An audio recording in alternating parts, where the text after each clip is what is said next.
कुछ रोज़ पहले मैं गाड़ी चला रहा था और मैंने एक जगह टर्न करना था। उसके कोई 5-7 मिनट बाद मैंने देखा कि मैं तो रोड पे आगे निकल गया और टर्न कम्प्लीटली मिस कर दिया। मेरा जहन पता नहीं इसके कौन सा इंतशार में कौन सी फ़िल्म क्या अपनी कहानी सोच रहा था। मेरे दिमाग ने मुझे इतना काबू किया हुआ था कि मैं टोटली इंस्टिंक्टिवली गाड़ी चला रहा था और मैं अपनी पूरा रास्ता भूल के कहीं और निकल चुका था। अगले रोज़ मैं नमाज़ पढ़ रहा था और अनफॉर्चुनेटली वही हुआ। जब मैंने सलाम फेरा मैं रियलाइज़ किया कि मैंने जो कुछ भी मैं पढ़ रहा था वो पूरा हो गया और मुझे पता ही था कि मुझे ये तो याद था कि मैंने नमाज़ पढ़नी मतलब नियत की, वो मुझे याद था और सलाम फेरा मुझे याद था। बीच में मैंने क्या पढ़ा क्या किया मेरा जहन टोटल ब्लैंक था। मेरा दिमाग एक बार फिर मेरे वजूद को काबू कर चुका था। ये जो दिमाग है ना, ये बड़ा शैतानी दिमाग है और ये अजम्पशंस में और अपनी पूरी स्टोरी टेलिंग में हमारे वजूद को काबू कर लेता है और हम भटक जाते हैं। और यही वो सोच है जो हमें शर पे मजबूर करती है, यही वो सोच है जो हमें गुस्से पे मजबूर करती है। यानी कि मैं गाड़ी चलाते हुए क्या सोच रहा हूँ कि वो फ़लाँ शख्स जो है, मैं ऐसी मिसाल दे रहा हूँ, वो फ़लाँ शख्स जो है उसने मुझसे ये कहा था, उसने मुझे क्यों कहा था। मैंने पूरी एक अपनी इमेजिनरी कहानी बना रखी थी, क्योंकि जो माजी गुज़र चुका वो तो खाली एक याद है। जो मुस्तक़बिल अभी आया नहीं वो सिर्फ एक इमेजिनेशन है। बात समझ आया मैंने क्या कहा? जो माजी गुजर चुका वो तो खाली एक याद है, वो हकीकत नहीं है। और जो मुस्तक़बिल अभी आया नहीं वो तो खाली एक इमेजिनेशन है। ऐसे मैं इमेजिन कर रहा हूँ कि ये होगा, मुझे क्या पता मेरे अगले लम्हे का कि मैं होऊंगा कि नहीं होऊंगा, ये दुनिया कैसी होगी मुझे नहीं पता। लेकिन मेरे दिमाग ने इसमें मुझे उलझा रखा है।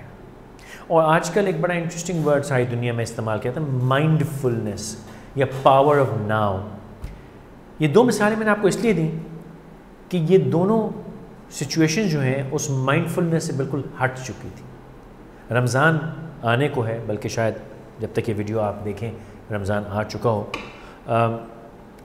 रमज़ान का रोज़ा सिर्फ़ एक फ़ाका नहीं है, रमज़ान का रोज़ा सिर्फ़ भूख का एहसास नहीं है, रमज़ान का रोज़ा सो के गुजार लेने के लिए कोई एक महीना अल्लाह ताला ने मुकर्रर नहीं किया। रमज़ान के रोज़े के साइंसी फ़वाइद भी बहुत सारे हैं, उस पर भी अलग से बात मैं करूँगा कि स्टेम सेल रीजनरेशन के काम आता है।